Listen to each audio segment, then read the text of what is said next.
Juliana, Yeah. you wanted Lachlan to take you out to the red light district. Red light district? Sorry, not the red light district, to show you the town, sorry. Yeah, show you the she nightlife. she basically wants the locals tour of the nightlife.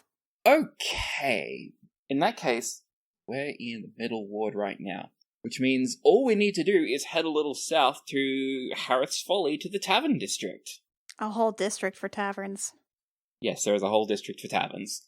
So Lachlan takes you to what basically weaves you through a bunch of buildings and a bunch of alleyways to this big main road that opens up, and it's full of people. It's really, really cramped and it's so loud, but there is all sorts of food being cooked on the sides of the road. There are taverns everywhere.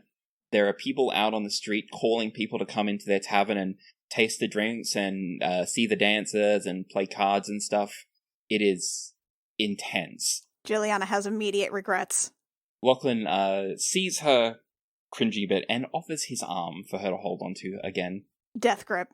Death grip. She's a little bit alarmed, a little bit enchanted, and is definitely trying to put on a much cooler face than she is actually feeling amongst the tumult. Okay, roll deception, please. Oh, dope. Okay.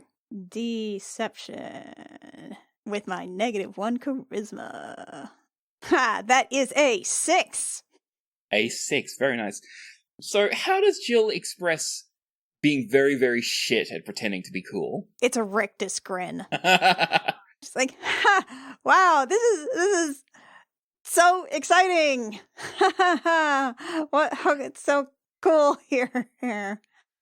So, as you go, Lachlan says, hang on, I'll just get us to a spot over here, and suddenly he basically turns 90 degrees and pulls you off this big wide street down a sharp alleyway, and then he takes you through a few more back roads, and you actually come out in this really quiet courtyard. And there's only a few people here. There's a couple of old farts sitting around a table playing cards, and there's like some shitty teens sitting up on a balcony smoking pipes, but otherwise it's really quiet. And the sound of the town has subsided to a dull roar, and there's a bench there, and he takes you there to sit down. He says, babe, are you okay? Whew. Wow, that's way better.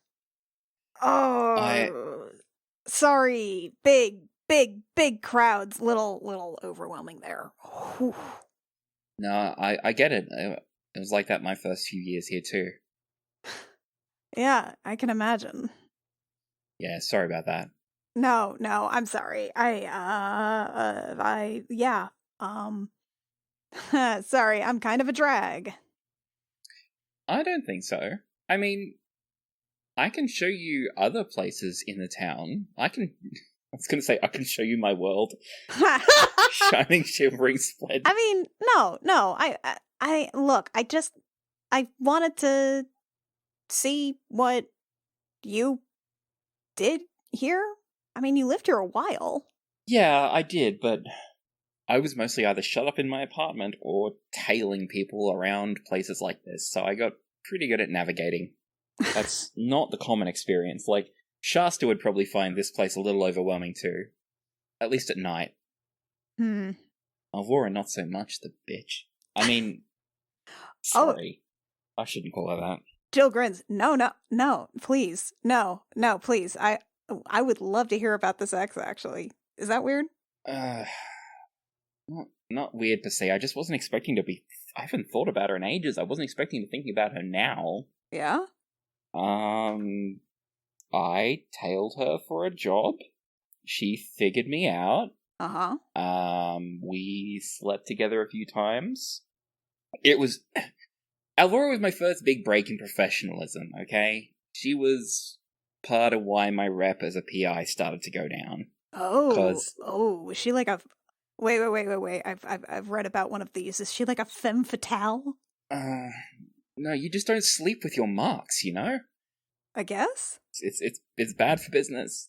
Yeah? So, word got out, my rep tanked, and we stopped seeing. We officially dated for like a week, and then she was like, "No, I don't want to get tied down," and she went and slept with some other dude. Technically, before we broke up, Yeah. but you know, it was down the drain already. It was a mess. It was just a mess, babe. That's all. Okay. All right, I've already made a decision, but just to check with you, does she need to be on my shit list? Don't go picking a fight. It was years ago. Okay, that doesn't really answer my question. I didn't say anything about picking a fight. I just need to know, does she need to be on my shit list? Oh, what does shit list mean? It means if she fucks with you, I fuck her up. He pauses at that and says, "That's." He puts a hand on his shoulder and says, "It's very noble that you want to protect me, but I'll be fine. You can be mad at her if you like, but I just don't think somebody should cheat on you. That's all I'm saying. well, I'm saying if she's a bitch, then we can both think she's a bitch together. That's what I'm offering here. okay, then yes, that's fine. We can both think that. It's fine. Okay, great. Is that all right? Sorry, I don't know if that's Jill, I don't know what's normal, but I appreciate this. I'm grateful for this. Thank you. Sure. If we're both making this up as we go along, then this is a nice thing to have happened. So thank you. Okay. So I'm piecing it together. You were a PI. You made some professional in choices. Bad choices. But I mean, you know, the man whore of red eyes, red of dragon eyes, man whore of dragon eyes. Yeah, that's the one. Yeah, red eyes is the sphere. Yeah. No, of course, you can't be the man whore of the whole sphere. That's a whole different league. That's arty. Yeah, man whore of red eyes, black dragon. He's the man whore of every sphere. Let's be real. So, what changed though? I mean, it doesn't really. Pardon the expression, it doesn't exactly fit your profile from when I got to know you. What changed is that he goes quiet for a long time. And eventually he says, "What changed is that I felt empty. None of my flings, none of my work felt like I was doing anything useful for anyone anymore. And I didn't feel connected to it. So I went looking for work elsewhere. And like my dad always said, whenever you feel like crap, you've got to go do some hard work so that your body knows where it is and what it's doing." So I took that to an extreme and went and signed up on a spell sailor. But you didn't go home? No. I mean, No, I didn't. No. She kind of looks at at the way he hesitated there and just sort of nods. Okay. Any better now? As in, do I feel better about being a sailor?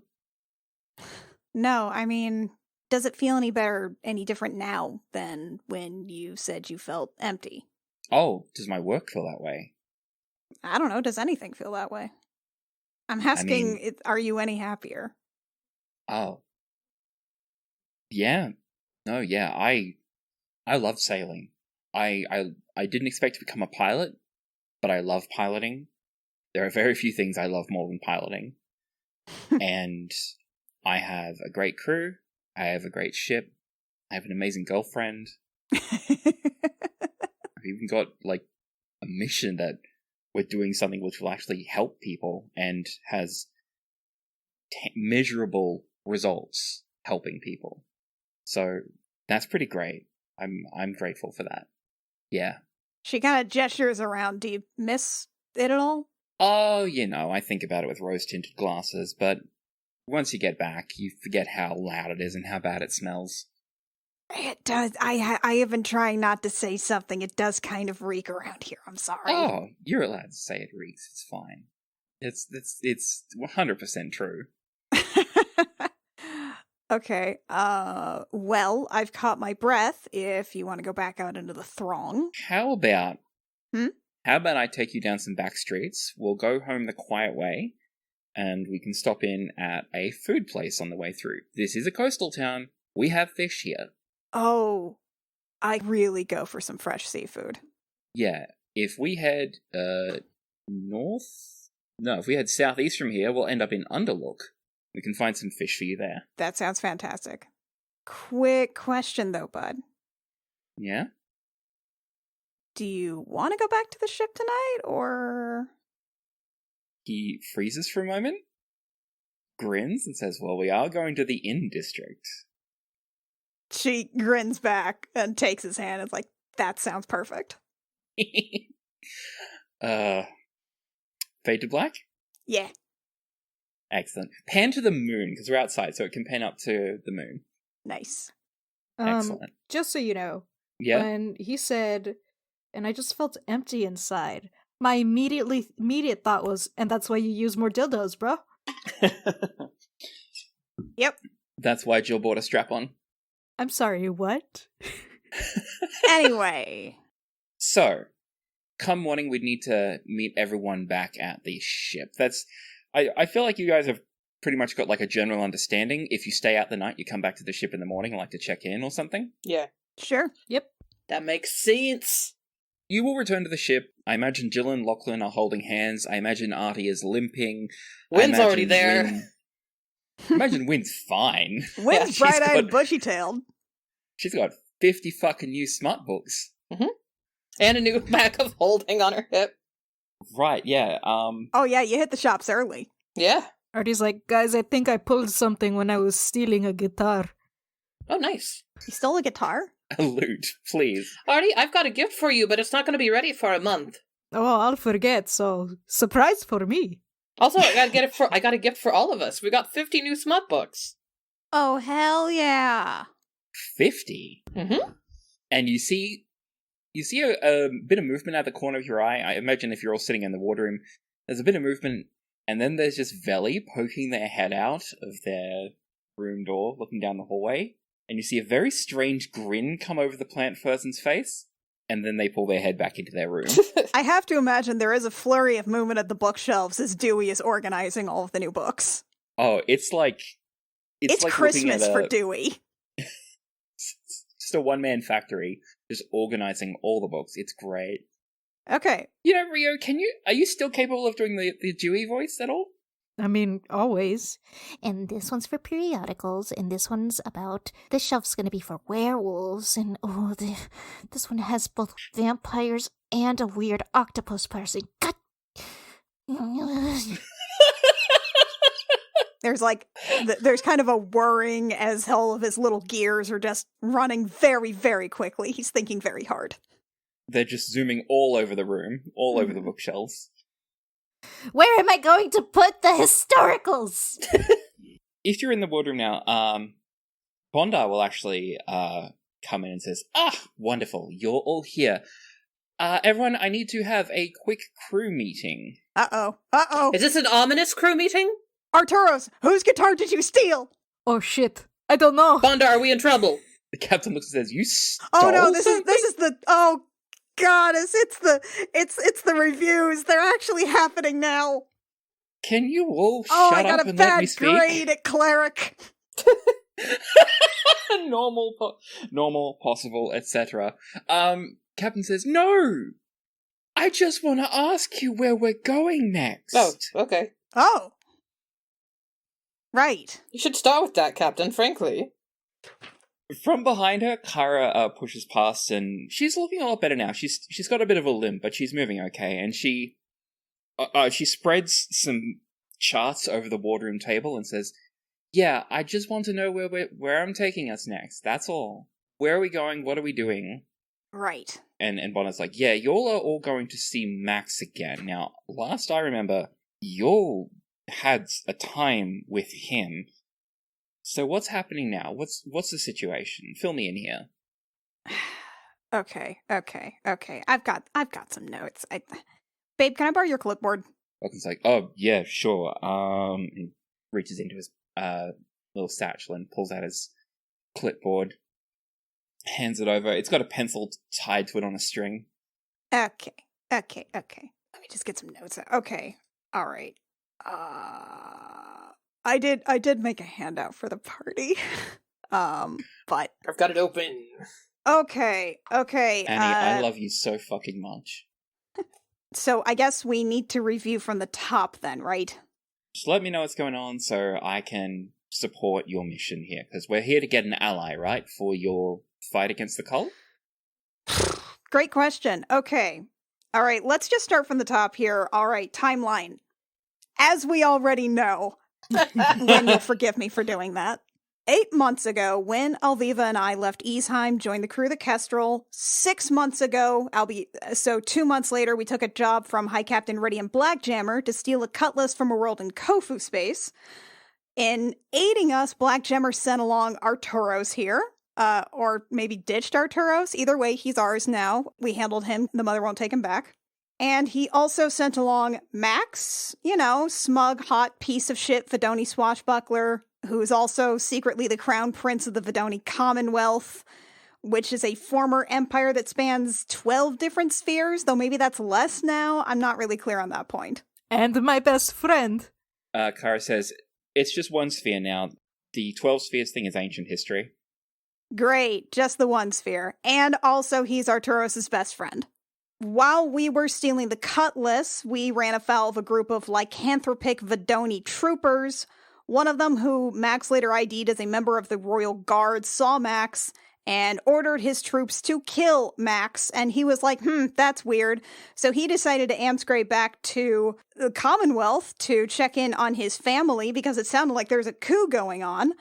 And he schlepped off when we got back to Providence Bay, and since then he's been really, really scarce on the details when we've done sendings or tried to communicate with him at all.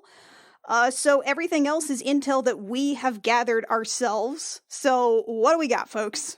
Well, we've got the Emperor's dead.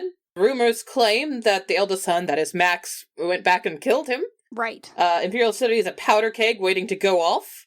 We've got a sending that we received from Max that, in Thieves' Cant, basically came out to his mission was compromised and he's currently under surveillance.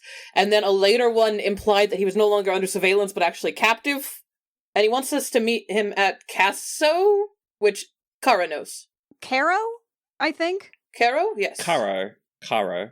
Caro. Which is a place in Odessa, which is a place on the planet Artemisia, which is in Kofu space, right, Kara? That is correct. Odessa is the city, Artemisia is the planet, Kofu space is the sphere, and Caro is somewhere in Odessa. Okay. I'm sure it would be easy enough to figure out once we're there. Kofu space cities aren't very big. Okay, we also know that there's a rebellion going on Vodon. Like an active rebellion. Wynn got rumors that confirmed it. And when you got to see, I saw a little bit of it, but I was kind of focused, not really paying too close attention on the other stuff. When you said there were a couple of people in that scrying that you did on Max, right? Yes. There were 2 rebels. There was a man wearing, a military uniform, I assume would be found on Vodon. And there was a woman, who was wearing very fancy dress clothes, but they were all, tattered and rotten, she'd been wearing them for ages. They seemed to be kind of the decision makers of the group that Max was working with. Right, and he was with the rebels at the time, but that doesn't seem to be what's going on anymore. It might be that because he was working with them, and he is still working with them, but he got caught and compromised, and so right now he's technically not with them because them interacting with him would compromise the whole situation, while he's trying to play it cool and not talk. Yeah, but as it were. Those rumors you had him pegged him as working with the nobles, and Yeah. Okay, if he killed his dad, I got a library book back in Port Meridian that said that, killing your dad is actually a value, a legal way to get the throne. You just have to be, and she consults her notes, married to do it, and the gods have to approve of your marriage, I guess? Can't wait until you have to get married to him. Why the hell would I have to get married to him? Oh, who else would marry him? Oh, do you think I have to get married to him?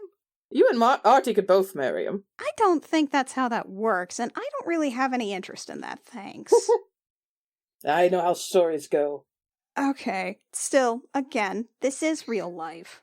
The captain scoffs and says, yeah, that'll never happen. Yeah, Also, there's something weird going on. Do you guys remember that letter that we found from Grayson in the cabin after we had those visions? Vaguely, I was very high at the time, so I kind of only half remember. Right, well, Alviva let me copy that down, and I've been looking over it, and there is... Okay, normally I wouldn't think this was related at all, but there's a key to something that I think is supposed to fight Varengar and the cult, but it's in old Vodoni space, which is the sphere where the Vodoni originally lived before their son... I don't know, something happened to their son about 2,000 years ago after this war with an army of darkness, which sounds weirdly familiar to me. That's very familiar. Yeah. So, one of the other books, like, I was a history book, and it said that, like, basically the sun winked out or turned into a black hole or something about 2,000 years ago, and Emperor Volcaren, which is where he gets his last name, basically had all of the gods stuff themselves into a little orb so he could smuggle them out because the whole sphere was evacuating, and then he just, like, never let them out. Huh. You got the god in a box. That's Yeah. sure thing. Yeah, he just had a whole bunch of gods in a box, which, you know, we ought to tell Tuatha. I bet she'd love to hear about that one. It's my god in a box. Sorry. So, like, he shoves the gods into a little orb, never lets them out, then decides to just start colonizing all of these other spheres for, like, this can't be right, like 400-something years before he was killed? I don't think Vodoni lived that long. I don't know how long werewolves live, frankly. Well, that's the thing. Apparently he wasn't a werewolf. Oh. Well, I mean, if he had a bunch of gods in an orb... Maybe he was an elf? No. Kara's like, Vodoni definitely don't live that long. And Bondar's like, yeah, I've never known anyone to live. Maybe he's some sort of undead? No, actually, that's the thing. He was Emperor Volcaren was apparently some kind of, like, Medusa man.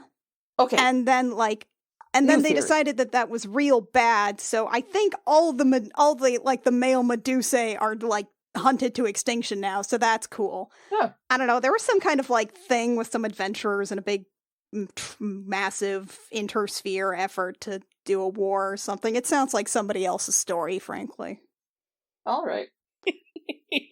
Yeah, but the thing is that, like, old Vodoni space, there's this shit around it called the Weird, which is this stable cluster of negative energy that keeps everybody out of the sphere. And there's also a bunch of these negative energy clusters called dark regions in the phlogiston around that area, so we're gonna have to be careful. Kara, have you heard about this shit? Kara's like, kinda? I've never seen one myself. They're very rare. They're just clouds of negative energy that float around through the phlogiston.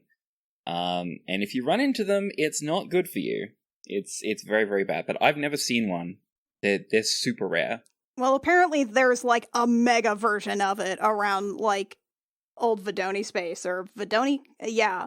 But we might need to get in there for something if it says, but Grayson's letter said that we might be able to find more info about it in Vodonica space, which is where the Commonwealth is situated. Huh. It said something about maybe needing to find a plane walker, like singular, like someone who just walks one plane, I guess. Immediately, Bondar rolls her eyes and she says, Of course it's a What? So, what is that, Bondar? A plane walker is someone who specializes in traveling between the material plane and the outer planes. Oh. And she says, basically, all the weird, magical, mystical portals that just pop up out of nowhere, yeah, these people know them, and they know them back to front. They're like guides through the planes, basically. Like planar navigators. More or less, yeah. Artie knows a horse that can do that. It's true. Oh. Do I? Yeah, the Daughters of Epona. All right! That dude owes me a favor. But, you know, I guess if other people can do that too that aren't magic horses, I guess that's neat. Wait, do you think the magic horses would be okay in guiding us? Probably. Maybe, but we should probably figure out what we actually want to get so we can give them better directions first. So maybe we should check out and see if we can find anything about like the cult, I guess, or something about this like 2,000-year-old war or something while we're there. I mean, if we get up in that area, I don't know exactly what's happening. Captain says, yeah, once we get there, we can work out planewalker stuff. Sorry, I just don't like planewalkers. They talk funny. They always talk funny. How do they talk? Well, like someone from another fucking plane. I don't... They're always talking about, oh, here's the dark of it, and they call you a Burke or a cutter. Oh, they have like specific lingo that you'd find in a stupid glossary in the back of a fantasy novel, huh? Wanda says, you are absolutely correct. Amazing. Okay. They are... They're always very eccentric, and they always want payment in weird things, and then some of them start to lose themselves, and they literally leave bits of themselves behind on the planes, and it's yuck. They're crazy. They're all crazy. They're all fucking crazy. Okay, but setting that aside for now, the immediate problem is that we're going to Kofu space because that's where King Douchebag wants to meet us. All right. Because he got himself in some hot water, I guess. That's Prince Douchebag. Okay, you're right. Thank you. Crown Prince Douchebag. Right, so as you're doing that, Kara starts drawing on the chart and writing down some numbers. Yeah, so I don't know what our next step is from there because we have no idea what he wants because he's terrible at actually communicating things to other people, apparently. I would imagine we have to save him first. Yeah, from who the hell is keeping him captive, I guess? Yeah, basically. I want to know why he's working with the nobles and what exactly is going on with this Vodoni thing. It'd be great to know if he actually found his sister or not. Because Artie's asked like 3 times. I mean, either his sister's dead or she's being held captive from the other side of the noble factions. One wants the prince, the other one wants the child queen because then they can control her, and the other one's like, no, I should curry favor with the prince, and they're like, I'll give you money if you give me power, and things like that. Damn, Prosperoth! It's just regular, backstabbing court shit. Okay, great. Well, you handle the backstabbing court shit. I want no part of that one. Fucking hate nobles, says the captain. Hell yeah, says Win. And then she looks at Artie and says, no offense. So Kara says, alright, so we're going to Kofu space next, and we're going to Odessa in Artemisia. Righto, so that should take us... I'll start doing the numbers on the days. We gave him like an ETA in ascending, so he should be expecting us. Alright, well...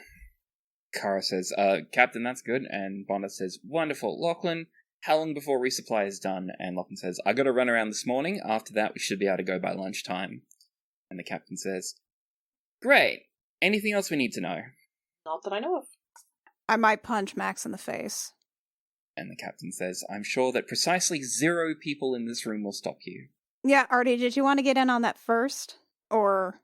I don't know. I don't know anymore. Maybe I'll punch him and then I'll hug him. That's fair. But I just want you to know, Captain, I'm pretty sure they can't pin the guitar back on me.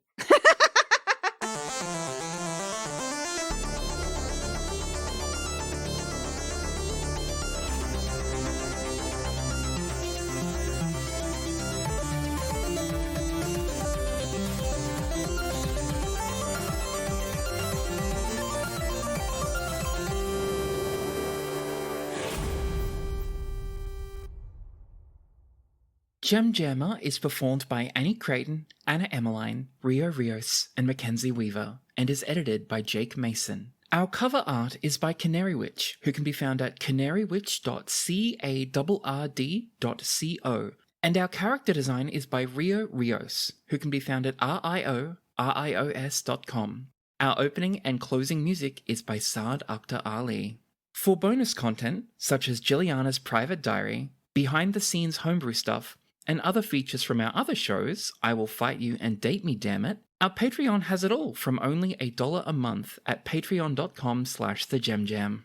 Thank you so very much for listening. Stay safe out there, and we'll catch you next time. Do you think they have, like, bar wars? Oh my god, What? they definitely have bar wars. They send in, like, spies. I was more imagining they send in, like, Gordon Ramsay, but for bars and fantasy space. Why isn't our tavern making any coin? Because you fucking haven't cleaned the back in years. Look at the Oh my fucking God. rats! Not even they want to drink your piss.